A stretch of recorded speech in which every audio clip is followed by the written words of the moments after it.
Welcome to Sharni sister blogs.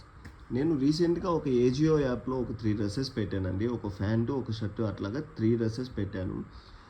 అట్లా నేను 3 dresses పెడితే నాకు సింగిల్ పేరు మాత్రమే వచ్చిందండి. ఒక ప్యాంటు, ఒక షర్టే వచ్చింది. ఇక్కడ ప్యాకెట్ పైన కూడా టోటల్ 3 అని ఉన్నాయండి. మీరు చూస్తే ఇక్కడ టోటల్ 3 అని ఉంది. అసలు ఈ ప్యాకెట్లో 3 డ్రెస్సెస్ పట్టే ఛాన్సెస్ ఉందండి.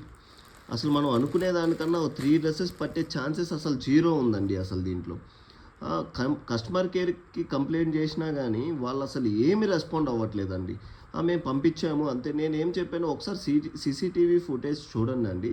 మీరు ప్యాక్ చేసేటప్పుడు సీసీటీవీ ఫుటేజ్ చెక్ చేయండి, ఒకసారి ఇన్వెస్టిగేషన్ చేయండి అంటే వాళ్ళు వితిన్ సెకండ్స్లో మెయిల్ రిప్లై ఇస్తారు. లేదండి మేము చెక్ చేసాం అంటే వితిన్ సెకండ్స్లో వాళ్ళు చెక్ చేశారు అని చెప్పి కస్టమర్ కేర్ వాళ్ళు హైయర్ అఫీషియల్స్కి ఇన్ఫామ్ చేయకుండానే వాళ్ళు రిప్లై ఇస్తున్నారు.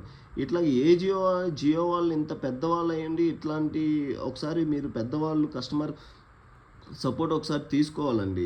మీరు ఒకసారి ఇది పై వాళ్ళ దాకా వెళ్ళాలి. ఈ చీటింగ్స్ ఎవరికి జరగకూడదని మేము ఆశిస్తున్నామండి.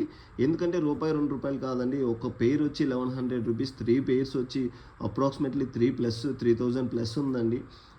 అది అసలు ఒక పూర్ ఫ్యామిలీస్కి అది పెద్ద ఇది అండి. 3,000 అంటే ఒకసారి హైయర్ అఫీషియల్స్ దాకా వెళ్ళి ఈ కంప్లైంట్ అనేది తీసుకోవాలండి. నేను చాలా మెయిల్స్ పెట్టాను, నో రెస్పాన్స్. అయిపోయిందా లేదండి, మీ కేసు మేము క్లోజ్ చేస్తున్నాం, మీ ఇష్యూ మేము క్లోజ్ చేస్తున్నాం ఇదే చెప్తున్నారు. ఇది పై ఆఫీషియల్స్ తీసుకొని కొంచెం చూడాల్సిందిగా కోరుతున్నామండి. Thank you.